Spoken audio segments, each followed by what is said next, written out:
Good evening, good morning, everyone. Greetings and welcome. From the Dahieh, the southern suburbs of Beirut, from Beqa, South Lebanon, Beirut, and every part of Lebanon, to our beloved Gaza and every inch of Palestine, to all of you everywhere in the world. Welcome to this conversation titled Land, Memory, Liberation, and Solidarity. My name is Rana Sukarieh. I'm an assistant professor of sociology at the American University of Beirut. Yesterday, 29th of September, was the International Day for Solidarity with the Palestinians. As we gather today to commemorate this day, we refuse to be silent and to be complicit in any system that profits from the Zionist settler colonialism and from the genocide. The ongoing genocidal war in Gaza and the war crimes in Lebanon are constituents of a strategy of global order reconfiguration and reordering of the Middle East. The Israeli Prime Minister Netanyahu declared the creation of the new Middle East that denies Palestinians their rights, and he promised the eradication of any movement that resists this project. The reordering includes fragmentation of countries, dismantling of the coalition known as the Axis of Resistance, normalization with other Arab authoritarian states, further exploitation of the region's resources, and many more. At core of these problems is the Zionist expansionist settler colonial project that does not only occupy historic Palestine, but it aims to expand to create its greater Israel. The expansionist ethno-religious project has been articulated by the founders of Zionism, but also by many Zionist politicians in the past and in our present day.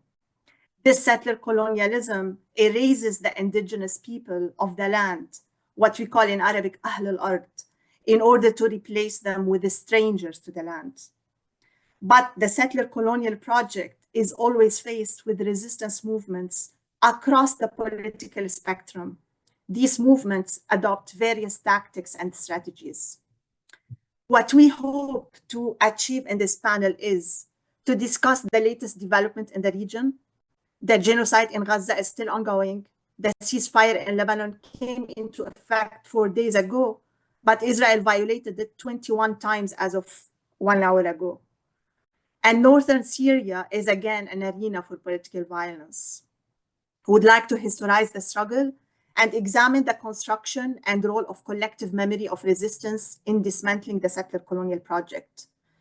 And finally, we hope to propose and strategize what international solidarity can contribute to the struggle. So without further ado, maybe we can start with, Rania.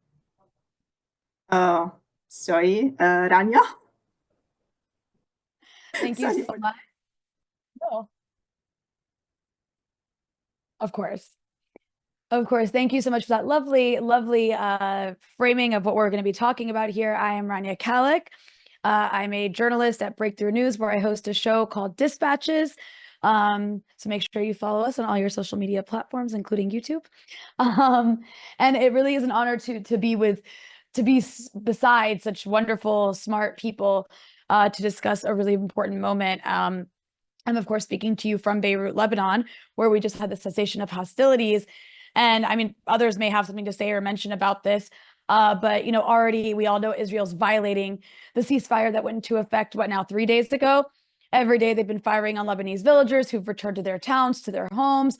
And even more, they've actually been bombing north of the Litani River, which is a direct violation of what was stipulated in this 60-day ceasefire. And at some point, Hezbollah might be forced to respond to that. And if they do, we all know the Americans are going to say it was them who violated it. So we're all just kind of watching and waiting.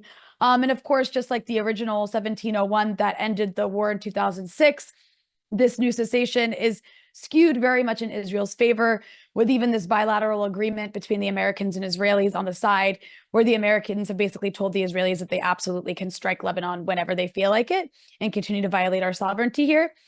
That said, this was indeed a defeat for the Israelis. It's important that we recognize that they didn't achieve their military goals. They were not able to succeed in their invasion of South Lebanon. They had a lot of loss of both equipment and manpower, and Hezbollah survived. Lebanese resistance survived a horrific campaign that nearly destroyed them. So horrific that many, if not most, other armies in the world would have actually collapsed had they endured what Hezbollah had to endure. But Hezbollah, despite that, remains strong, has regrouped, is continuing to regroup and kind of find its footing post what just happened over the last 2 months, is still a political player in Lebanon. I mean, the US definitely tried to use this 2-month-long horrific war on Lebanon as an opportunity to weaken Hezbollah politically, while Israel tried to do it militarily, and that failed. And I'm not going to go too much into the details of that right now. I kind of want to actually talk about what I think is an important framing of understanding what is happening in this region right now, because I don't think it's important, and I think we all agree on this, that we recognize that it is the US in the driver's seat when it comes to what Israel's doing to try to reshape the Middle East in this image that serves American empire, because that's what it's all about. It's all about serving American interests. We need to understand Israel and its horrific genocide in Gaza, its horrific atrocities across Lebanon, and also what we're seeing happen in Syria right now. We need to understand all of that as a reflection, not a deviation from the US, because the US has so much to gain, specifically with regard to Israel. The US, we know Israel is their weapon in the Middle East, and even beyond. Israel has participated in US dirty wars across the global South for decades, doing some of the US's dirty work. That's why they arm Israel to destroy Gaza, to bomb Lebanon, to kill Iranian nuclear scientists, to arm fascists across Latin America, to mow down international law. It's all to secure American interests in the region and around the world. And we know also that global North leaders are racist. They don't see Palestinians, Lebanese, Arabs, Muslims, the jungle people of the global South. They don't see us, and that's the words of Joseph Borrell, by the way, the jungle people. They don't see us as human. But I think it's really important to understand that when it comes to the US's support for these crazy escalations, it comes down to what October 7th of 2023 meant to the Western imperialist project. What Palestinians did in the Al-Aqsa flood operation struck fear into the hearts of Western leaders. They broke out of their cage. It was akin to a slave revolt. And as history has shown, no slave revolt goes unpunished. Joe Biden and Kamala Harris and Ursula von der Leyen do not take kindly to indigenous people in the so-called jungle shooting at their precious garden. And Israel is one of their most important gardens.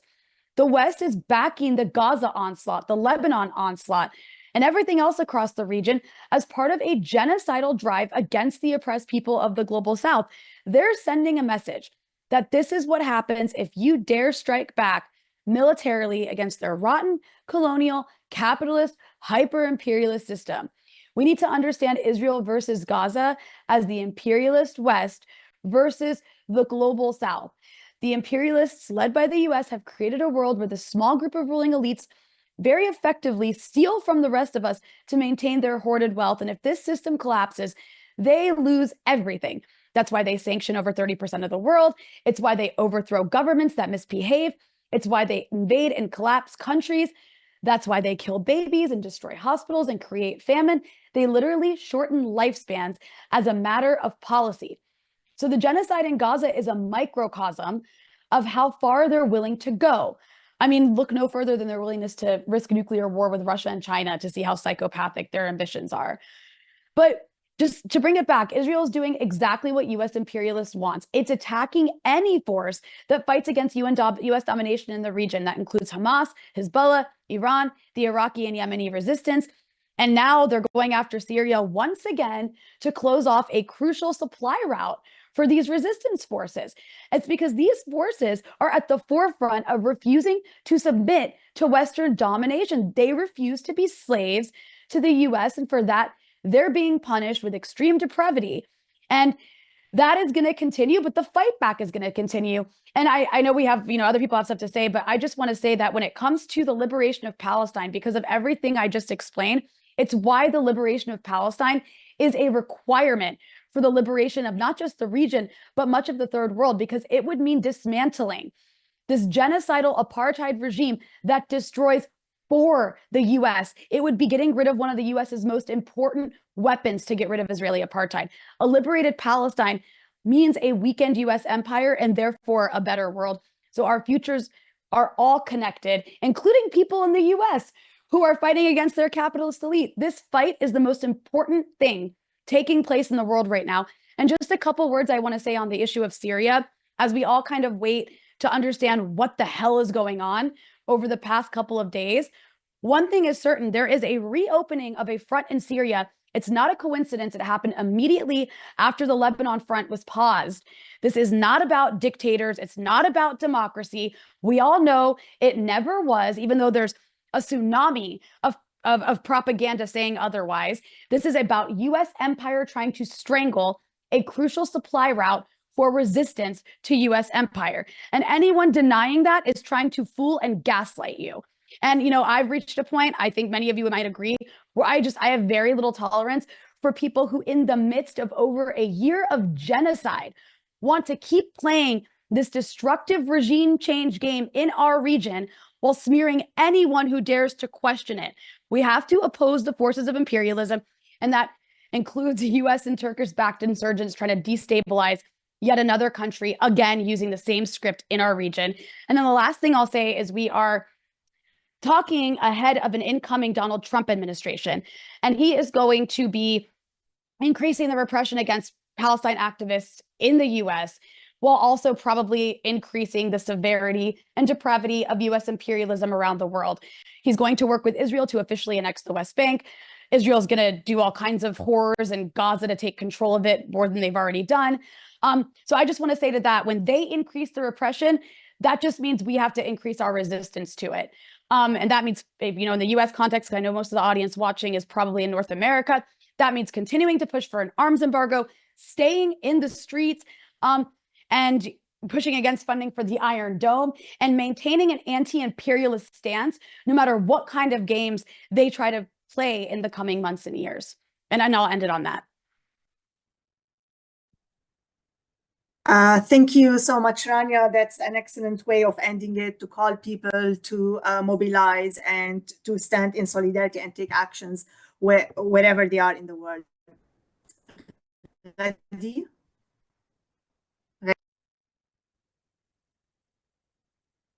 I'm sorry, the line is breaking. Hello, everyone. Thank you, Doctor. And thank you, everyone who's attending and sending all the love and solidarity to our people in Syria, Palestine, Lebanon, Iraq, Yemen, to every single person in this region that has dared to say no, because they are actually fighting the empire, the neo-empire.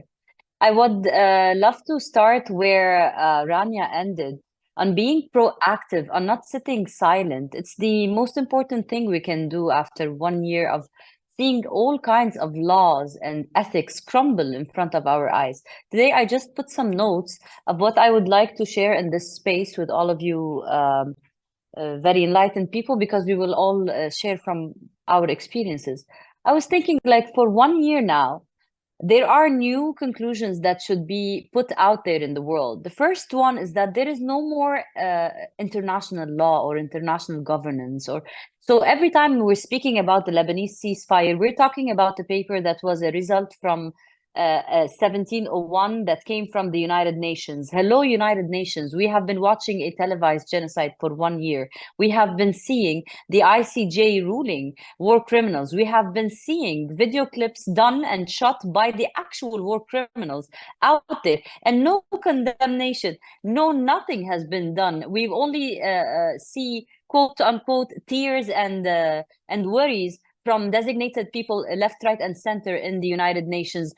We only have one voice from the United Nations that is speaking globally against that, and she's being harassed everywhere. So we're saluting Francesca on behalf of every free person in the world today. So it's not about the actual organization. It's about the being proactive, the single personal work and fight and voice that is actually turning the tables today. This is why everybody who's watching me now, don't think that whatever you do, you're not going to change the status quo. The most important proof that the voice matters is the actual restrictions on social media.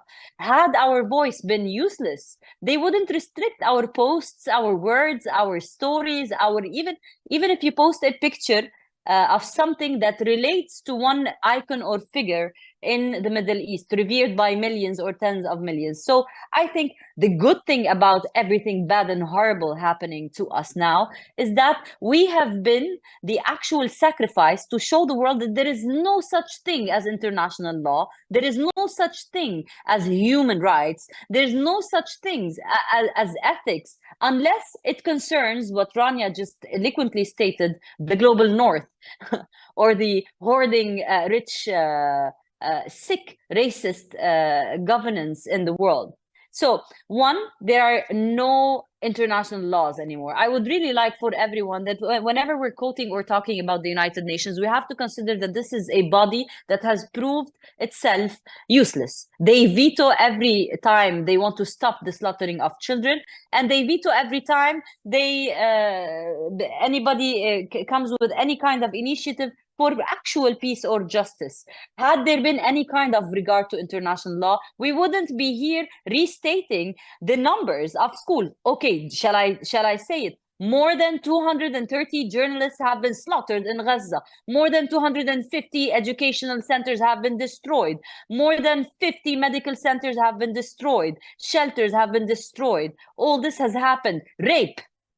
Sky News Arabia reported. This is the mainstream media that reported about the rape of Dr. Adnan al-Bush. You saw that. Nobody speaks about them. And we're still repeating like parrots the mainstream media narrative that says that there are 40 unknown, no-named beheaded babies. And we're still justifying that for the world to slaughter actual babies. So I think the first thing we should do today, everybody, is stop talking as if there's international law and being proactive about actually saying the truth. There's no United Nations. There's United Nations for the West. Number two, propaganda.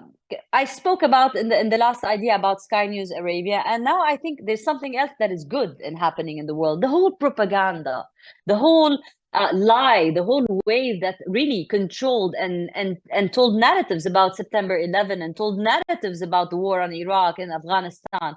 I think there's something good, the sacrifice, the blood, the slaughter, the genocide that my people have been and our people have been witnessing for the past year. At least now, the propagandists have failed. Their double standards have been shown to the world. At least today in Syria, they are calling fighters, missionary fighters. They're brought from everywhere around the world, mercenary fighters, from South Asia, from Central Asia, from Turkey, all kinds of radical fighters that are carrying the banner of ISIS are being designated as rebels by the Western media because they are in Syria, fighting the Russian, Iranian, Syrian, Hezbollah resistance alliance. Makes you a rebel, even if you are actually carrying the flag of ISIS, according to the mainstream media. Whereas Hamas is called ISIS every day because it's against Israel. While they're killing babies, they say these babies are ISIS.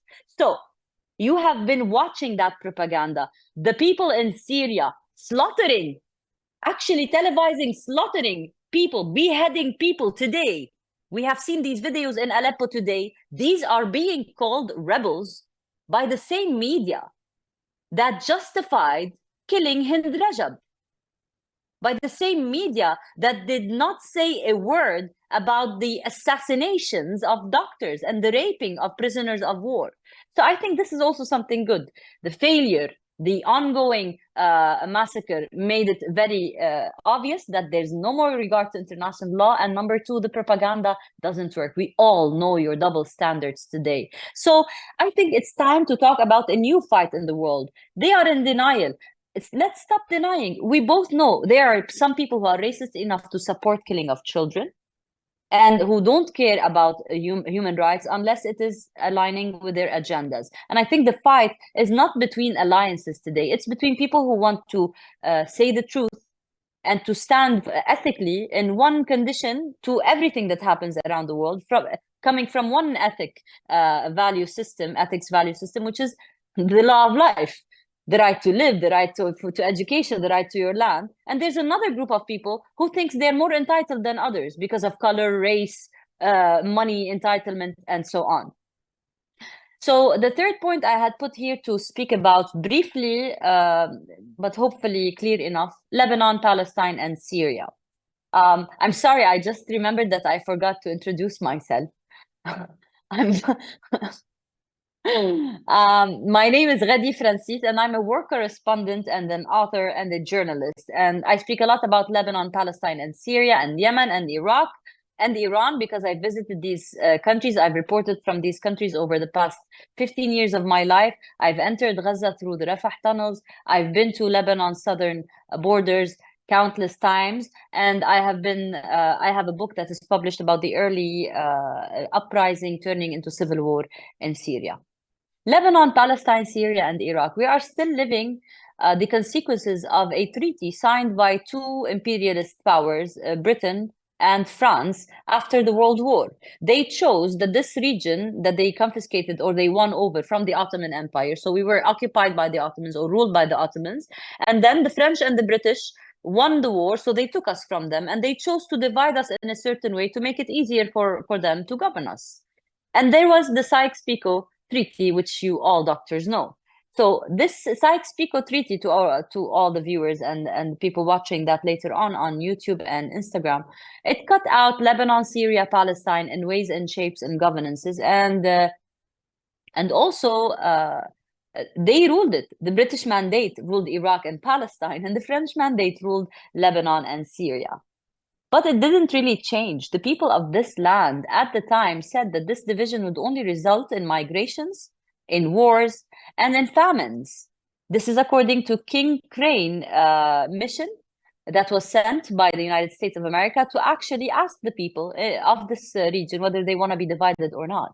They didn't want to, because they were really aware, maybe, or because they actually didn't know how to learn to live differently. Today, the demographics changed and the status quo changed, and all of these countries have their own nuances.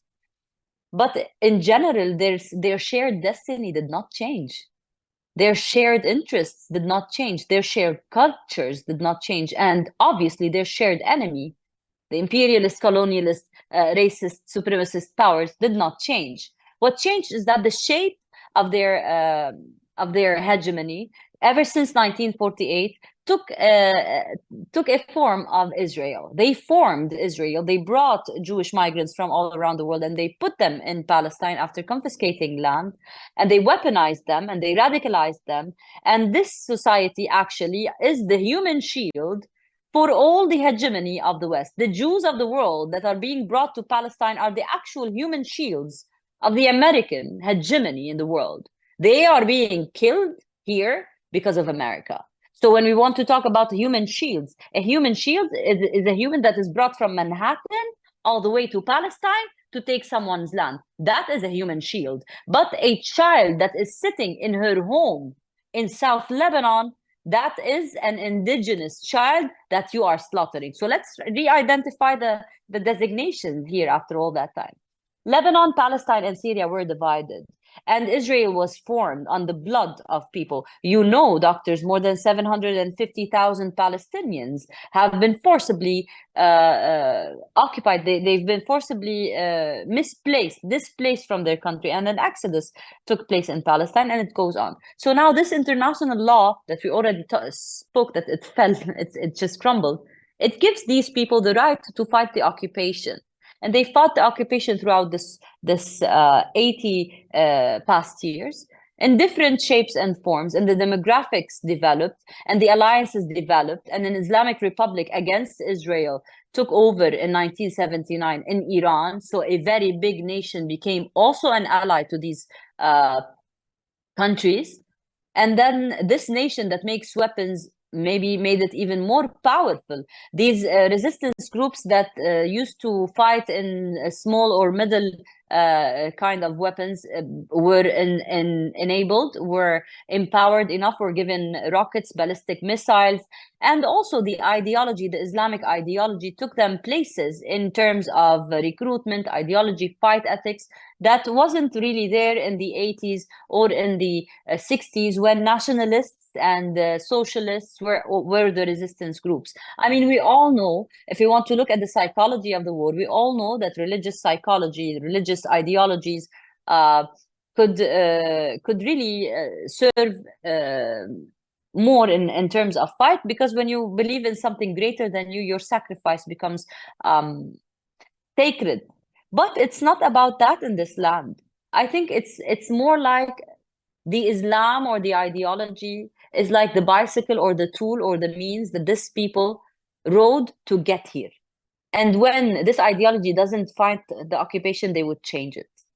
The problem in this region is not ideologies. The problem in this region is that people want to come and take our land and our home and to kill us. So when we were leftists, we fought them. When we were rightists, we fought them. And in the future, when we become anything else, we would still fight them because we didn't choose to. They came from across the world to remove us. And every time they rage a war, they rage a killing spree on our people, they are making new generations that know exactly that it's inevitable if we don't dismantle this entity. They think they are ending Lebanon. I want everyone listening to me now to see the light in that end of that tunnel. We are the generation that witnessed Anaqid al-Ghadab in 92. We are the generation that witnessed the liberation in 2000. We are the generation that witnessed the deterrence in 2006 and the prisoner swap, and we witnessed the freedom of Samir Quntar in 2006. This was the icing on cake of the victory of Lebanon in 2006. And because of all that we've seen, we've always supported the idea that these people, these native people of this land, have to fight back to liberate their land. Imagine what you've done to all our kids. You just made a more radical indigenous generation. Our kids today, those kids that are traumatized because of your bunker busters in Beirut, those very educated kids that speak 3 languages, that know villages and mountains, that know and are rooted in history for thousands of years worth of culture, these children are angry and they will avenge their country. You just made a total new generation of very angry Lebanese, Palestinian, Syrian, Iraqi kids. So this is not going to change. What you weren't able to do when you were more powerful and more empowered and not an international pariah. I'm talking about Israel. I mean, in the 1948, they were the victims of the world and everybody wanted to help them. And even the people in the region wanted to help them. And Palestinians took them in. This is how it started. But today, Israel is an international pariah. Israelis are hated everywhere they go. I mean, hotels are refusing them in Japan, in Italy, in Europe, in South Africa. Where can they go after all these massacres have been committed by their government? We call it the occupation. And I want to put a question out here. Who has put the Jews in more danger in the world? I rest my case. Who made Israelis hated everywhere? And who made it very clear to everyone in the world that they are killing the children? This mainstream propaganda, this empowered. So in general, they're shooting themselves in the foot. Whether it's not today or tomorrow, if it's a ceasefire for half an hour in history, this war will not end here. And the last point I wanted to talk about is what should we do? And here we go to what Rania started.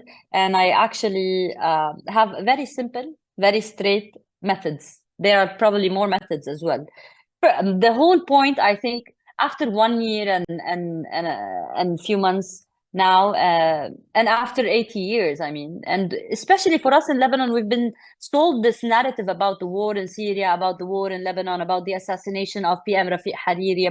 You know, we've been sold these narratives. I think it's time to stop acting on the defensive in terms of propaganda and mainstream media, and we should stop feeding the narrative. I think it's time to collectively start working on the offensive. I think it's time for us to start canceling them. I think it's time for us to start name calling them. I think it's time for us to sue them for whatever international law they're breaching. So this is the time to be proactive. So I work in a station and they call the Syrian ISIS group rebels. I know that's not true. I shouldn't be silent. I shouldn't swipe this under the rug and continue as if it doesn't concern me because I need to get paid in the end. It's either you say your say now, or you say your sentence in your way now, or you just exit, or you're just feeding the narrative, so you're not really doing anything. When academics sit and talk, when journalists and activists sit and talk to each other, what is the actual change that we're doing unless we're disrupting something, we're boycotting something, we're suing someone, we're attacking someone? It's time to stop being defensive. Like, no, we have a right to live. No, I don't want to defend my right to live. I want to tell you that you are racist, just exactly what Rania does. I want to tell you that you are killing children. I want to tell you that the reason people are cancelled is that media, stations, media personalities, celebrities, we should start cancel culture on people who make it okay to kill our kids. And unfortunately, we have them in domestic politics and in local TV stations. And I've been saying that to all my colleagues and comrades. We should boycott their TVs. Why do you want to go on their TV? To explain to whom? People are already aligned now. You're either here or you're there. And the people in the middle, they're not going to listen to you when you are in that frame anyways. So you put your, I mean, this is the last idea here for all the activists, for all the journalists, for everybody who has social media, for all of you in your communities. I think it's time to start being offensive rather than defensive, to start saying and boycotting the narratives that don't say the truth. And you put your content out there.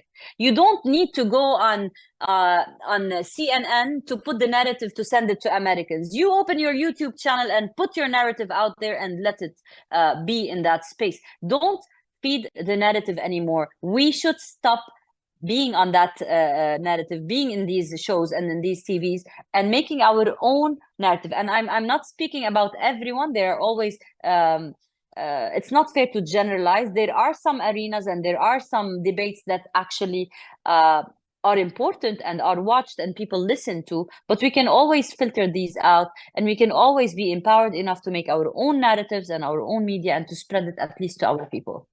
And that's my say. Thank you so much, Ghadi, for doing the historical lesson and emphasizing on the colonial formation of the modern states in the region, and reminding us that the genocide in Gaza has really challenged the international law, also the media, the activist circles.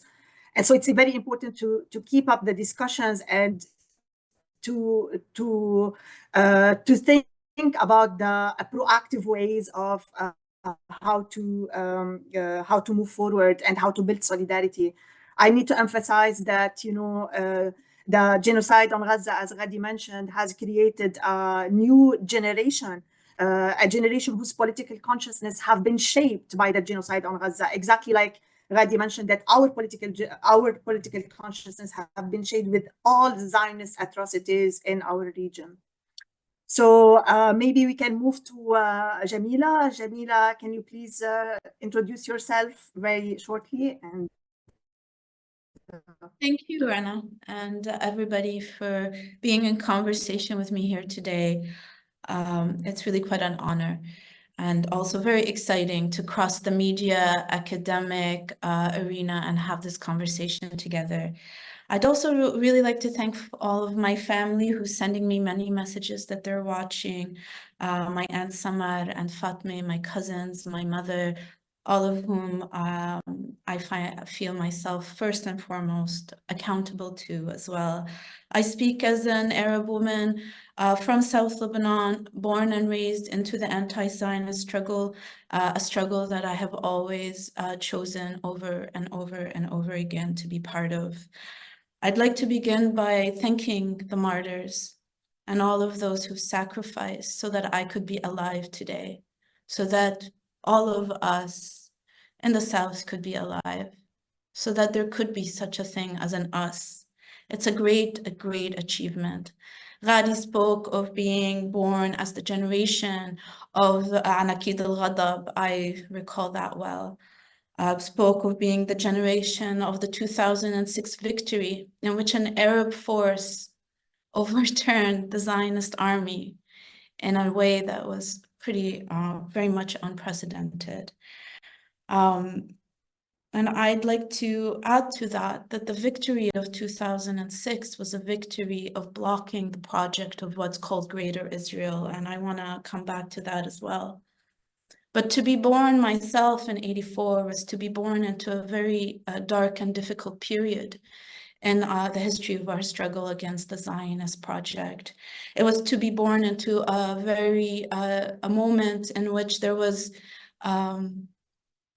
much challenge, great discord, and where our fighting forces were really struggling. You could say, in some regards, we were born into the defeat. And so to go from 84 to 89, if those dates mean much to people, to go from 89 to Anakid al-Ghadab, where we could take certain strands, and to go from there to 2006, I tell you, it is a great victory to be alive as an indigenous people on your land under settler colonialism, let alone to be actually able to do in this period what we were not able to do in 82, which is to repel the ground invasion. It took them a very short time to reach Beirut in 82. They couldn't even penetrate the border villages in this time. At the same time, I want to challenge and push back about this dichotomy of victory and failure that the imperialist propaganda machinery is enforcing on us. And I will come back to that. And I will come back to the question of Greater Israel, to put the quotation marks. But first, I want to acknowledge, also for all of our viewers, how different it is, this moment we're speaking on versus when we started organizing this event. It feels like almost a different world, and this is the challenge we're facing. Events are moving very quickly. Events are in some ways unpredictable, even compared to our historicizing, and that is the nature of this historic moment. It is truly a historic moment we're living in. I also want to acknowledge my profound awareness of what is happening, the ongoing genocide in Gaza. It weighs on all of us, no doubt. The tens of thousands stuck in the north as the all-out genocide is happening, everything across the south, everything that's happening across Palestine, everything that's happening to the people here in Iraq, in Yemen, and Syria. They're all with us here. We are one struggle. I also want to acknowledge that at this moment, as we speak, they are they're burying Nasrallah right now in the Dahya in the southern suburbs. And look at the timing of this event. Who could have expected that this would be the moment in which we were talking, this is happening? I think so much of my comrades from Gaza. I was talking to Haneen Shehadi yesterday that Dr. Rami actually introduced me to. I could not believe how happy she was that people in Lebanon could return home, that there is this ceasefire. It touched me deeply.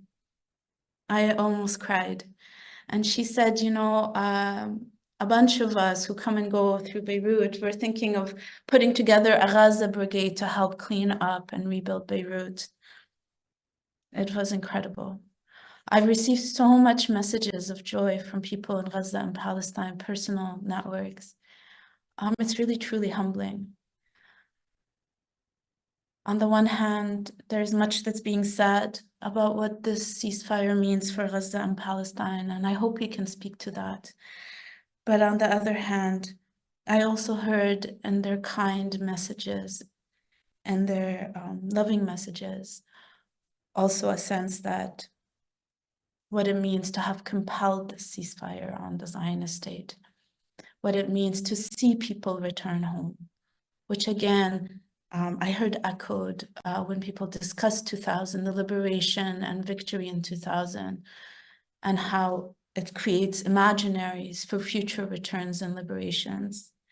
I wanted to acknowledge that and bring Dr. Shehada into this conversation.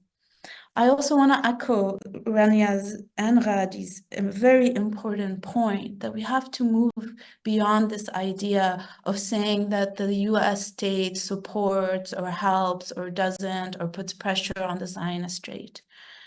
We are dealing with US hegemony, we are dealing with Anglo-imperial hegemony in the region, and we are dealing with the Zionist state as a colony of that project, even though there will inevitably be contradictions within the imperialist state system. We should no longer talk about this Zionist lobby putting pressure on the US state and the US state's lies that, oh, yes, we don't know if we can restrain the Zionist state if Iran does this or Iraq does that or Lebanon does this. Enough with this ridiculous propaganda. It is absolutely not true. And to add to the important points that Rania and Ghadi raised, I would also remind everyone that the US state is itself a settler genocidal state, as is Canada, as is Australia, as is New Zealand, as is all of what we can call the settler international that is lobbying and rallying and supporting and helping the Zionist state. They do not see a future for their projects on those occupied lands when the Zionist state ends. This is what's at stake. And this is also my opportunity to ask everyone to complicate and move beyond these one-dimensional, superficial conceptions of solidarity. We're not just in solidarity with each other. I am not here to call on people in Turtle Island and settler North America just to be in solidarity with me. I am telling you that if the Zionist entity succeeds, which it never will, it will be a dark day in Turtle Island and North America.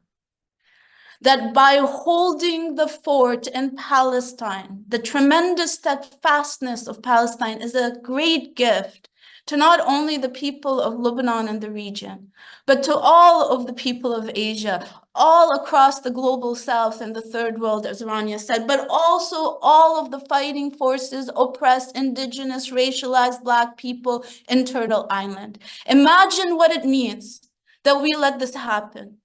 That the mass starvation, the mass rape, the mass imprisonment, the mass killing of people in Palestine, in Lebanon, is just allowed to happen. It will happen then all across Turtle Island. We fight, and in doing so, we advance the well-being of everybody. So come into the struggle with us on that basis, that we fight together. And I say that also acutely aware that we have a tremendous responsibility.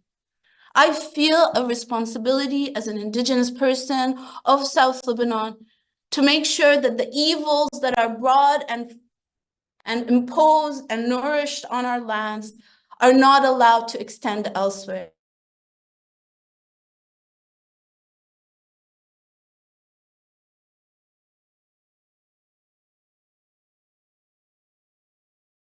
Lebanon thing to happen. Electricity to go out. I'm sure Jamila will be back. That's unfortunate because she was just getting really charged up. And I completely agree, as I'm sure we all do, with everything you just said. Absolutely. So maybe what we can do is maybe just clarify a few things, because both Ghadi and Jamila mentioned about Anaqid al-Ghadab, and just in case anyone of our attendees does not know what it is the war on Lebanon in 1996, which was named as Grapes of Wrath, which is Anaqid al-Ghadab. And, there has been many massacres, including the very famous first Qana massacre during that year. So I think we lost Jamila. I want to reiterate what Jamila mentioned, that we are all indebted to the martyrs, to their parents, to their friends, to their children. I am right now here in my home in Dalhousie. Do you mind, maybe you can start, introduce yourself, and please go ahead. Ramy? Hi, sorry that you broke up for a second and I missed being here. So my name is Ramy Zurayk, and I am a researcher and an activist. I teach. My specialty is ecosystems and food security. These are the things that I work on. And I am grateful, of course, to be here. Always difficult to come after three great ladies that are, have so much to say to us and have really opened up all the issues that could be opened up. I join every single one of them who has mentioned our martyrs and our fighters and the great martyr who's now being celebrated in Dalhousie. I am also myself from the South, and I also am a farmer. So land for me is an extremely important part of my life and has been for a very long time. Unlike all the ladies, I have actually witnessed all the possible and imaginable wars since 1958 till today, although I can't really remember very well the 1958 one. Well, I was also in one of the first teams to enter Sabra and Shatila in 1982, right after the massacre. And these are things that mark you and mark you forever. And either they set you out of the game completely, or they root you completely into our struggle against the hydra that Rania and Ghadi have very eloquently described, and which I shall not talk about anymore. Suffice to say that I endorse their description. I'm going to be talking about something much more specific, perhaps more relevant or directly that will directly impact or call the librarians, because my understanding is that we're in an environment where there are a lot of people who are interested in archiving and in documentation and in library. And to do that, I'm going to go to a sentence that Rana started with. She told us that what settler colonialism aims to do is to erase the indigenous from the land. And I think that so far in this great discussion that we've been having, we've talked a lot about the erasure of the indigenous. But there is another way in which settler colonialism can prevail, which is in erasing the land, or more precisely, in breaking the historical and organic connection that links the indigenous person to the land. Let me give you a few examples, but I'm sure that people will immediately recognize them. Take, for example, when the French occupied Algeria, the first thing they did is they did two things, in fact, at the same time. First, they sent their experts who looked at the way the traditional Algerians managed the land. You know, the traditional management technique, the intangible culture of land management, of being part of the environment. And this, in fact, is actually quite complicated. It's a heritage that's been around since people came. It's the integration of people who are, who graze their flocks with people who plant. And they declared that these indigenous people pose the greatest danger to the land itself, and that the duty, the sacred duty, part of the civilizing mission, la mission civilisatrice of colonialism, was in fact to save the environment. And they therefore prevented the indigenous people, the local people, from using the land. And as farming and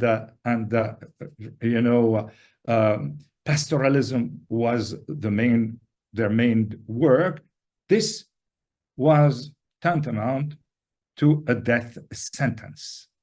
This of course, eventually was followed by the French themselves saying, we know better, we are going to change everything, and we are going to turn all of this beautiful landscape into vineyards that produce wine, some of the finest wines of France. France, which had been hit very hard by a disease of the vines called phylloxera, moved all of its wine production to Algeria, an Islamic country. You know, I'm not going to point further than that to the irony of that, and completely dissociated the local people, the native people, the indigenous people from the environment in which they were brought up, thereby delinking them completely from the source of nurture of their lives. Why am I telling you that story? Well, this is the mainstay of settler colonial states. The settlers in Canada did the same thing. They did the same thing in the United States, in New Zealand, in South Africa, in Australia. Therefore, what is happening to the land is not incidental. It is part of the battle. It is part of the fight. And by land here, I'm taking the term to the sens large in the great meaning of the term. So land is plants and seeds and people who live off it and the animals and the water that runs through it. And if we separate them from each other, it becomes easier for the settler colonial to control them. We need to constantly link them up and link them with the people who do that. Take, for example, the issue of seeds. This may look like a benign subject. What is Ramy talking about? Seeds. It's not that benign. It's not that benign, and a lot of people knew that because the SS, the Nazi SS themselves, had a special unit called the Semaan Commando, the job of which was to collect the seeds from Russia. All the seeds that the people worked on, the Semaan Commando were to collect them. It's not trivial, because one of the first acts that the American invader did in Iraq was to force the Iraqis to shift from their traditional seeds to the more hybrid produced in the United States seeds, so that they become totally dependent on them. The Israelis, of course, were masters at this. Since the beginning of their settlement in Palestine, they started harvesting and collecting seeds, crossing them, breeding them, stealing their genetic material, stealing the local genetic libraries, and eventually marketing them. You probably don't know that the Zionist state is one of the biggest producer of cucumber seeds in the world. It's a huge industry. And the basis of this is called Bet Alpha. And Bet Alpha, of course, refers to the Palestinian village of Bet Alpha, where the first settlers took these seeds and stole their materials and marketed them. Those of you who are old enough to remember 1982, remember that day as an Israeli invasion, which saw Jane Fonda on an Israeli tank calling for the support for Israel. What they didn't know, of course, is that the Israelis who entered brought with them teams of botanists who went around Lebanon collecting local seeds and taking them with them in order to use them and reuse them. And at the same time, concurrently, the large seed companies were pushing their hybrid material onto the local markets. Today, probably, it is very probable that the seed bank in occupied Palestine has more indigenous Lebanese seeds than Lebanon itself. This is not a trivial matter. This is an issue that is at the core and at the heart of our resistance. The library, and I'm saying this for our librarian friends, the library of history, of genes that have allowed our ancestors to continue living on this land is being taken, destroyed, changed, corrupted in order to serve the interests of settler colonialism and capital, which are both sides of the same coin. What we do today to stop this is an essential part of our resistance. Of course, documenting the massacres is excessively important. The lives of humans is the most important thing. But do humans survive just as humans? Or do they need to be able to live while being attached and organically part of the land, of the ecosystems that nurture them?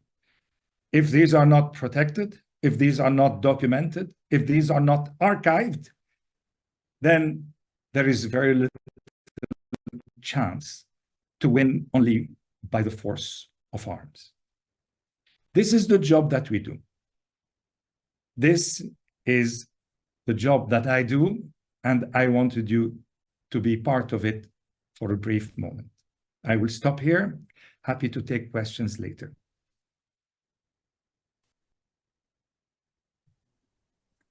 Thank you so much, Ramy. This is mind-blowing, I have to say. Thank you for sharing this information.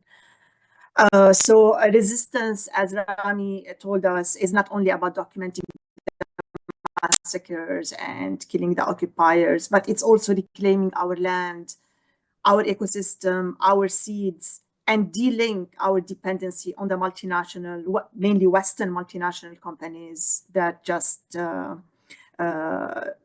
try to impose its own seeds on us. Most of them are genetically modified as well, if I'm not mistaken. So Manal? My honor to be here with all of you, especially at this moment. I'm Manal Hamzeh. I'm a professor at New Mexico State University, teaching Palestine studies and decolonial research. I'm here today to not only witness your brilliance and the knowledge that you have just shared, but also maybe take us to onward, not necessarily forward, but onward, and think with the big questions that you have raised. And also stand rooted in the assertions that you have made, each one of you from their own position. If I want to maybe kind of conclude from what I've learned from you, from what you proposed, is that we are all very aware of the tactics and the strategies of the settler colonial, the capitalist empire and other Western powers. And we are not fools. Nobody can cancel us. Nobody can construct us the way they want. We are beyond the facade. We are beyond the smoke screen, and we have our own ways of resisting together, and I would say from the knowledge of the land and with each other. So I would like you to all maybe beside the strategies that you put out and clarified for us by, for example, exposing the media propaganda, exposing the international law and the UN, and the canceling and the disrupting all the propaganda. keeping the seeds and the knowledge of the land, continuing to know who we are, what we are, where we come from, the resistance that is victorious, no matter how they try to frame it to us, and how we can be in solidarity, not for a moment in a protest, but deep solidarity that is very complex across the globe.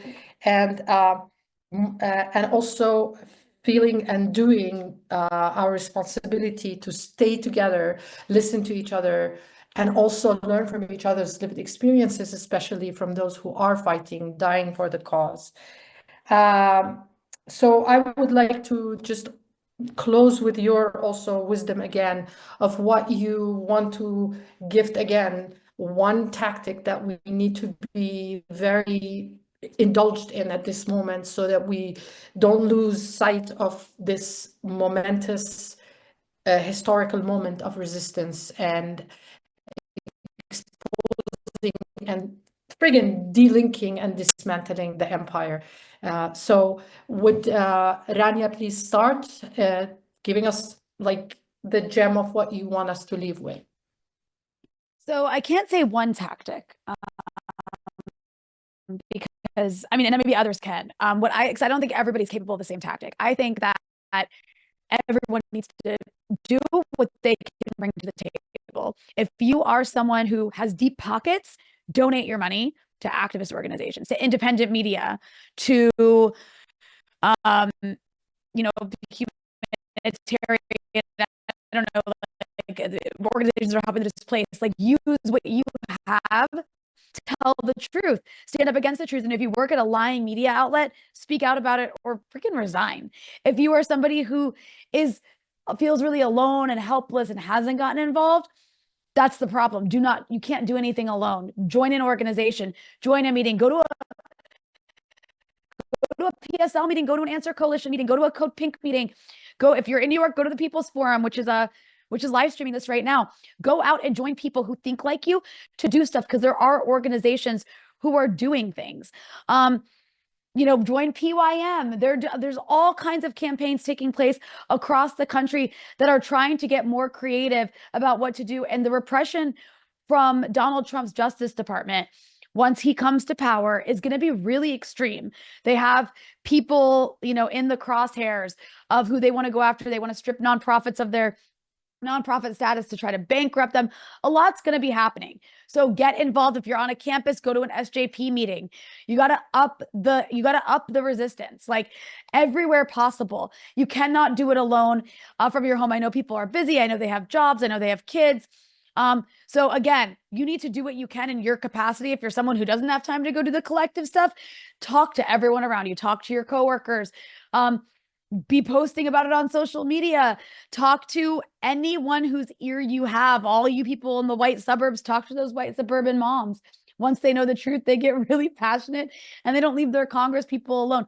I know that doesn't sound like it's going to liberate anything or fix anything, but all that comes down to the issue of you got to get involved in collective organizing. You cannot do this alone. Liberation doesn't happen alone. Resistance doesn't happen alone. So that would be my recommendation. And I really do mean it when I talk about those people with the deep pockets. Your deep pockets are important. We need everybody, like all hands on deck. So yeah, that's what I have to say about what can be done. I'll pass it on to whoever wants to go next. Stopping the resistance wherever you are at this point, especially implicit and enabling West. Ghadi, please.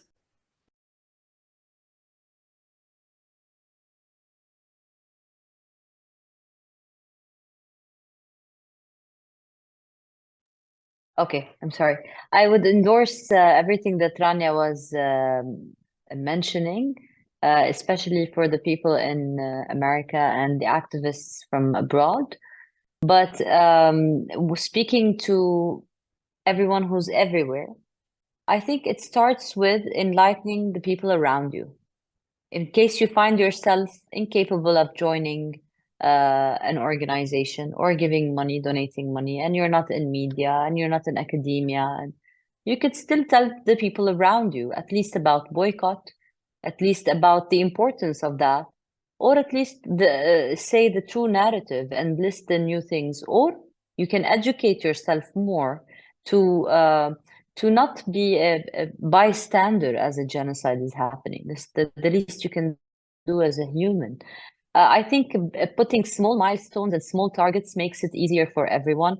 And because everybody has social media, and because social media is the actual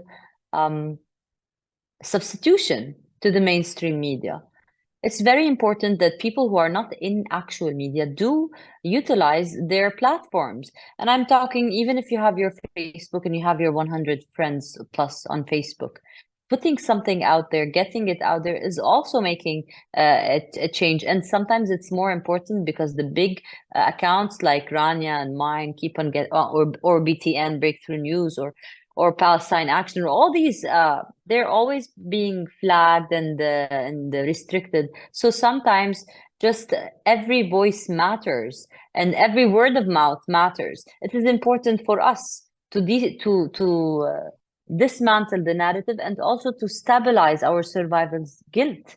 I mean, I cannot understand anybody who can just neglect what's happening, especially people who are from this part of the world. And one last thing I would really like to add for people who are involved in Palestine, for people who are already pro-resistance and everywhere, and at that point I'm calling it pro-life, because you know that the tag pro-life is very known in the West. If you want to be pro-life, you can be like anti-genocide. It's if you like it better, you know. So everybody who's pro-life in the world today and who's anti-genocide is anti-Zionism and anti-Israel, basically. So these people can also do something else, which is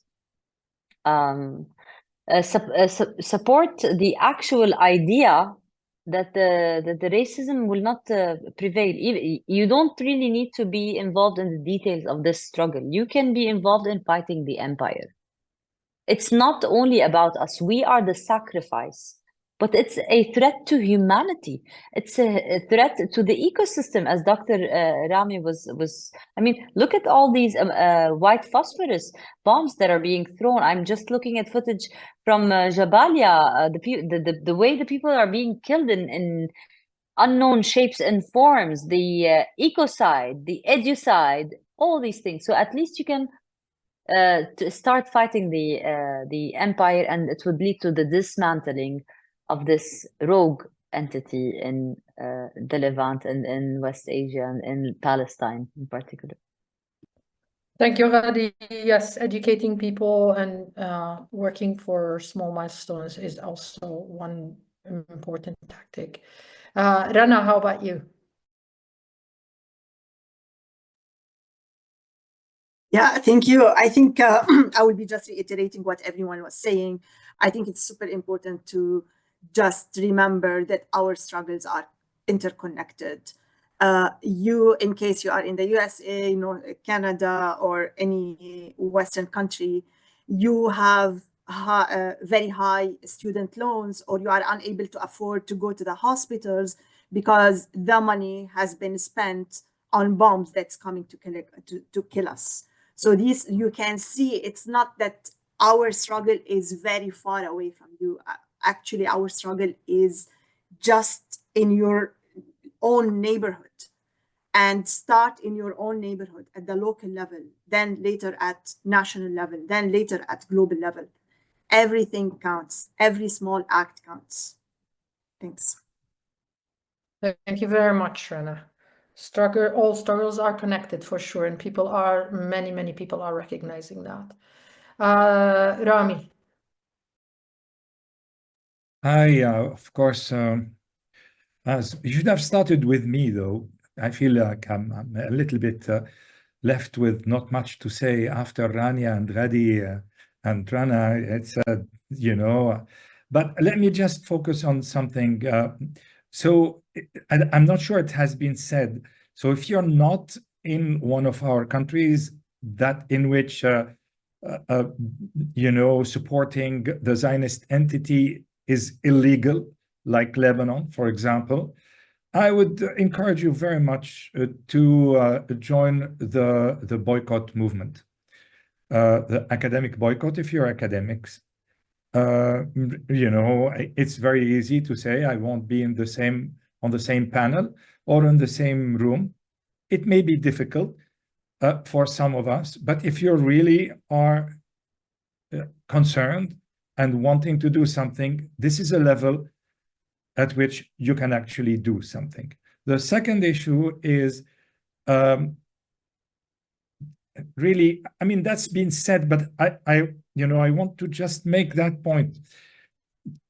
A lot of our misery comes from the policies of the empire in which many of our listeners live.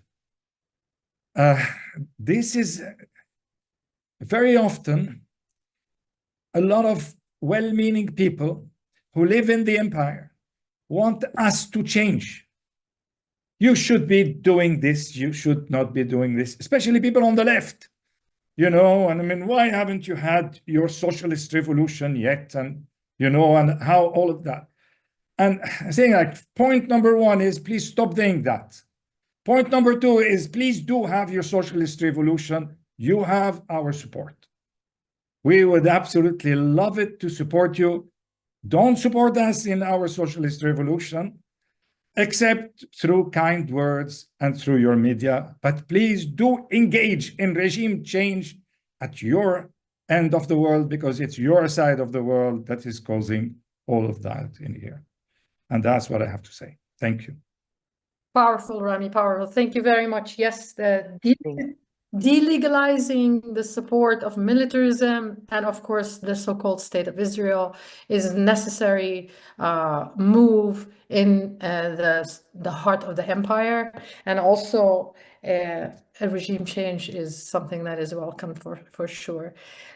Before I close, I want to say my bit and then hand it to Jamila to really take us onward.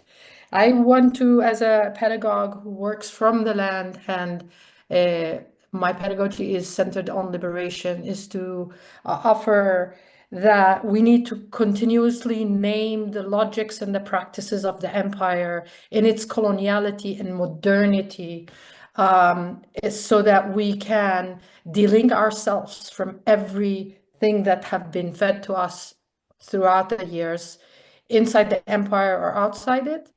So the conscious delinking from the logic of coloniality is so necessary for us to do that, including questioning the empire's theology that is all the time destroying the meaning of spirituality in our part of the world. So we need to continuously expose, name those tactics, which are very clear to many of us, but go beyond them and not necessarily engage with them so that we don't waste our time and lives. Jamila. Thank you, Manal, and everyone again. And of course, my apologies for the fact that the Zionist state has made it impossible for us to have electricity and internet properly here in Lebanon. I'm going to say two things to just conclude my earlier point and then answer the question of what does it mean to go onward. What I really wanted to emphasize is that to keep the larger picture in mind as we debate or don't debate a particular tactic or strategy, victory or defeat, battle or war. We are fighting against a project of what is called Greater Israel, the complete annihilation of the indigenous people of Palestine, Lebanon, much of Syria, all the way to Saudi Arabia, Iraq, etc., etc., etc. Keep in mind that as the battles and the wars unfold, that's the defeat of that and the retrieval of every inch of our lands, that's the actual big picture. The other really big picture is that we will never abandon Palestine. We will never abandon our lands. Just keep that in mind when people criticize or don't criticize and people frame or don't frame things that they actually don't really know, or really the decisions and what's driving those decisions and so on. And just hold faith Because every single day, the propaganda of the empire comes, the narrative comes, as Ghadi said so well. And at the end of the day, it also comes on our land. This is my job as an archivist and a historian to refuse to allow them to create facts on the ground that erase our histories on this land since time immemorial. We are of this land. Every part of us is of this land. Every cell, every little inch of us, and every little inch of a settler is stolen, is theft, is genocide. Every cell and DNA in their body they took from us. So just to keep that in mind. And my last, my ask of the world is, please, as Zionism and its evils, as fascism and its horror spread, please listen to us. We have lessons to share. Our resistant archive is deep, and we have been showing you all that we know how to face this horror, this violence, this brutality. We have lessons to share, and you have lessons to share, and let's share them. But please listen to us. Ever since I was in settler Canada, people would not listen to me when I said, this is a genocidal machine. Oh, maybe they're not good. Maybe it's an occupation. No, it's a genocidal machine. Now you know that we really meant it word for word, and we were being very accurate. So please listen to us when we say, this is what we need from you. This is kind of echoing what Ramy is saying. We actually know, and we want to share that with you, just as you know what your struggles need, and we want to listen to you. And last but not least, very concretely, I ask you, and I say to you, the time has come to deal with this question of terrorism. We can't avoid it anymore. The time has come to wage an ideological, political narrative and movement struggle against the use of the concept, the framework, the laws of terrorism to silence us, and now to silence you wherever you might be in the world. Don't shy away from it. It is not resistance that breeds oppression. It is resistance that creates the hope of another possibility. Thank you. Resistance that opens the hope for another possibility. That takes us onward, Jamila. Thank you, everybody. Thank you for offering your knowledge. And we hope we left something powerful with the audience, and hopefully this conversation continues. Shukran. Thank you, everyone. Thank you, everyone. See you. Bye. Bye-bye.